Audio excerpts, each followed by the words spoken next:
I believe you need to be a bit more realistic, son." This was the general sentiment from my parents when I divulged my intention to pursue puppetry after high school. Their words, spoken with the indifferent cadence of well-meaning pragmatism, were meant to temper my expectations. My fascination with puppetry had been a persistent fever ever since I watched a documentary on how Jurassic Park was made. The idea of extracting something from the amorphous depths of imagination and sculpting it into tangible reality enthralled me. It was a mystic ritual, a delicate balance between creation and the uncanny. It was what I wanted to do for the rest of my life. Despite my parents urging to pursue a normal job, I enrolled at CalArts, studying at the Kotzen Center for 4 years. My devotion bordered on the monomaniacal. I worked my ass off so I could prove to my professors that I had talent worth investing in. Upon graduation, I found myself inundated with offers. But I have never wanted to be a cog in someone else's machine. So my goal was to open my own workshop and be my own boss. Now, I'm lucky enough to have been born into a privileged family. So when I was able to convince my father of my potential within that dummy stuff, as he so lovingly referred to it, in college, he loaned me enough money to set up shop in Bakersfield just a year and a half after graduation. For the next year, I toiled like a possessed man. I assembled a cadre of puppeteers and effects artisans, leveraging every tenuous connection I made in college for project opportunities. My existence became a ceaseless blur of creative frenzy, much to the dismay of Anna, my high school sweetheart who had become the only thing in my life that could rival puppetry when it came to my love. The influx of work initially felt like a fever dream. Though I never ascended to prominence in the special effects world, we contributed to a modestly budgeted monster film that screened in 500 theaters and also secured contracts with major theme parks.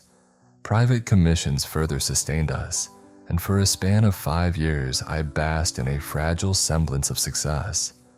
But all good things have to come to an end, I suppose. A year and a half ago, Anna perished in a car accident on her way to visit her parents in Washington. 2023 in general was hell for the business. We only had maybe 3 projects that netted us over 10 grand in profit. And a year like that can kill your shop. And unfortunately for me it did. I have been dragging my feet to close up the shop, trying to delay the inevitable disintegration of my world. In mid-April, I let my employees go, providing them with the best severance packages I could muster. For the last 3 months, I worked in a near-desolate space, finishing one final commission which I shipped 2 weeks ago. You can imagine the weight of the past 2 years. Everything I have built is set to dissolve into a nebulous cloud of the past. Daily, I exist in a state of perpetual malaise, feeling like a complete and utter failure. As if my fractured state of mind wasn't enough, a couple of months ago the nightmare began. Twice a week it visits me, lingering in my psyche for days, becoming an omnipresent specter in my life. The nightmare is always the same. I find myself standing in a clearing within an indistinct forest. Above me, 2 colossal hands hover, their immense size belying their dexterity. They descend upon me, seizing me with a grip that feels both real and inescapable. From the void they produce a needle and thread. With meticulous precision the hands pierce my flesh, threading the needle through me, encasing me in an endless, suffocating weave. The pain is excruciatingly real, each second a pulse of pure agony that shatters the usual numbness of dreams, leaving me screaming into wakefulness. Clearing out my workshop amid these visions has been a torment beyond words. Boxing up my life's work alone has steeped me in misery and contempt, a bitter concoction that I sip daily. Yet neither the nightmares nor the loss of my shop compares to the terror I experienced 4 days ago. Last Thursday night, I completed the agonizing task of boxing everything up.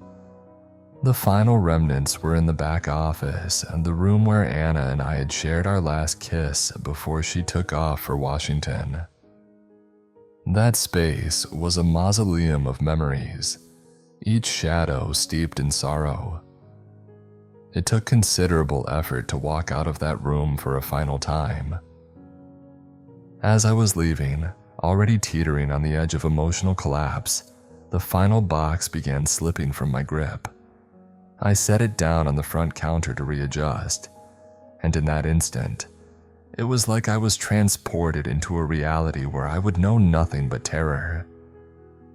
The overhead lights flickered erratically. The electricity was scheduled to be disconnected this month, so I assumed I was just witnessing that process. But once the lights dimmed to a sickly glow, the front doors exploded open with a force that cracked the glass, slamming into the walls. Now my shop is set up in a way that the whole front is one large area, with the back being segmented into my office, a bathroom, and the break room. So I was immediately forced to confront the unreality of the situation I had found myself in. 2 puppets walked through the front entrance. Well, when I say walking, I mean their feet grazed the ground as their legs made the labored movements, mimicking forward motion. They were both supported by strings that disappeared high into the sky, but still stretched into the building as they entered. They both stood around 4 feet in height as they moved. Their limbs flopped around a bit, but were far tighter than an inanimate object should be. The first puppet was garbed as an old-timey gangster, complete with a zoot suit and a fedora tilted to obscure its eyes. The second resembled a tragic opera clown in the style of Pagliacci. A nauseating metallic scent pervaded the air as they entered, as if a chalice of blood was being held beneath my nostrils. The reality of what I was witnessing clashed violently with my rational mind, but I didn't have time to debate the existence of what sat before me, as they shattered every preconceived notion I had of how our world is supposed to work. The gangster puppet spoke first. It had the accent and all the vocal inflection of an old cartoon gangster. "You Eric?" it asked, its mouth flapping incongruously with its words. The sound seemed to be thrown from some celestial puppeteer from the sky above, not emanating from the puppet itself. My body, paralyzed by a blend of fear and disbelief, refused to respond. The clown puppet then spoke, its voice a melancholy drone. "Look upon the hands of creation," it intoned, raising a trembling hand to point at my own. For a moment, I stood there, slack-jawed, trying to process this invasion of absurdity. The gangster puppet taunted me again.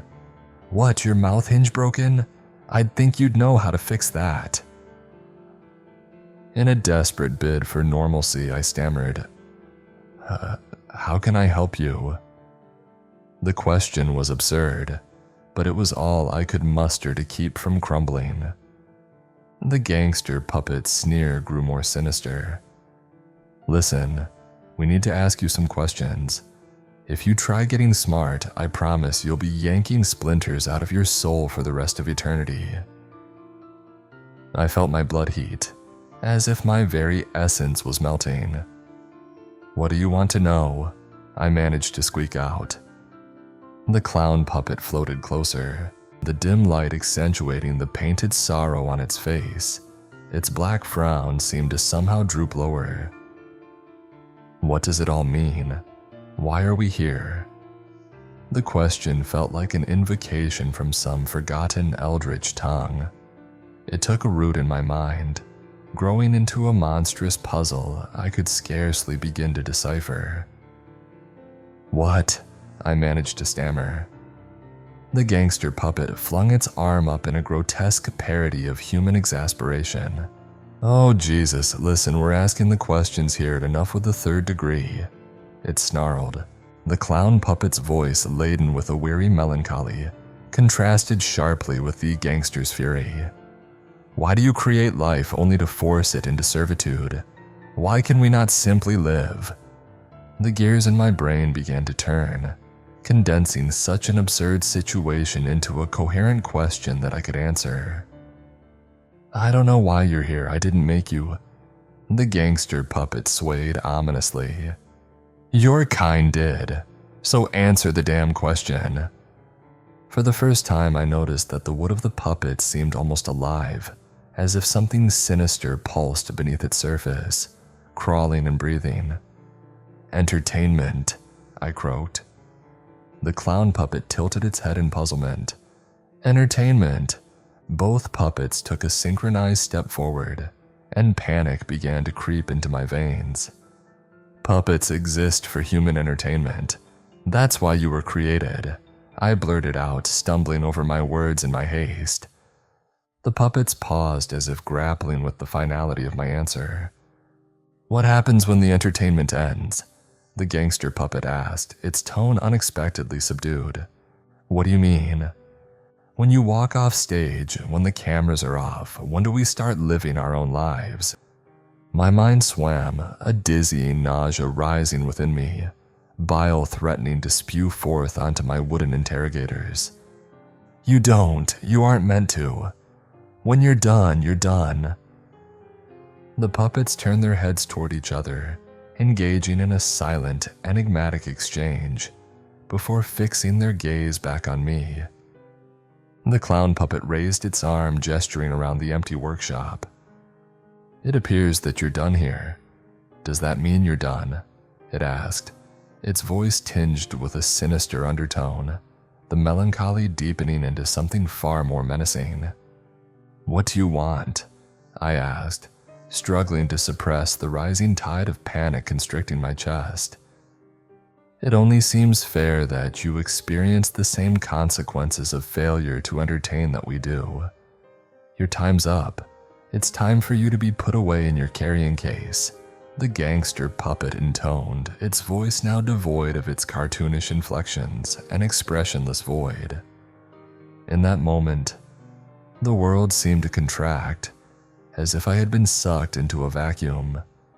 My heart stuttered as I watched the strings attached to the puppets abruptly tighten, every last bit of slack vanishing.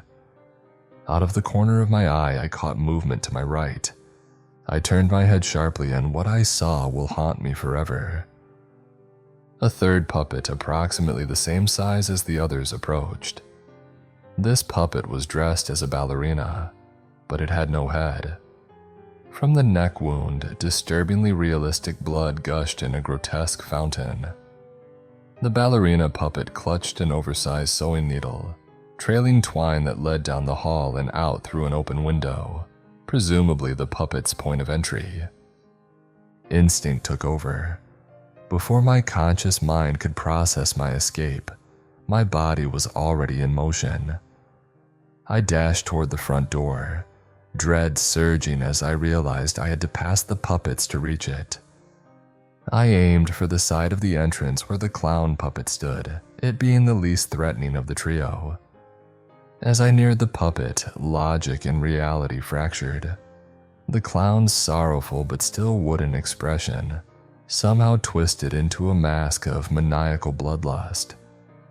It lunged at me with a sound that was a chilling blend of an injured cat's screech and a mother's anguished wail upon discovering her son hanging in his closet, his pants around his ankles. Relying on my skills as a former varsity wideout, I dodged the puppet's lethal swipe and sprinted out of the workshop, not daring to look back. Even when I reached my car, I avoided glancing at the building as I sped away. But just as I turned onto the street, I caught a glimpse of the workshop and saw that the strings tethering the puppets extended into the stratosphere, disappearing into the infinite sky. Back home, I collapsed onto my couch, existing in a state of blank disbelief. My mind refused to process the night's horrors, nearly blotting them out by sheer will. That fragile piece shattered when the phone rang an hour and a half later. It was the Bakersfield Sheriff's Office. The neighbor had reported that the workshop was on fire. I was asked to come down to the station to make a statement. They suspected I had set the fire, assuming I was trying to claim insurance money before selling the building, but my lawyer informed me that the police were struggling to prove it was anything but an electrical fault earlier today. I visited the site yesterday, staring at the charred remains of my workshop with a mix of relief and utter desolation. You might think I would swear off puppetry after this, that the very notion of crafting another puppet would fill me with revulsion. But you'd be wrong. Yesterday, I went to my storage locker and retrieved every traditional puppet I could find. Now they sit in a circle in my living room, offering advice on which studios I should apply to. Tonight, I plan to take them to the woods a few blocks from my apartment. Maybe they'll lie there and rot, or maybe they'll finally get a chance to live as they please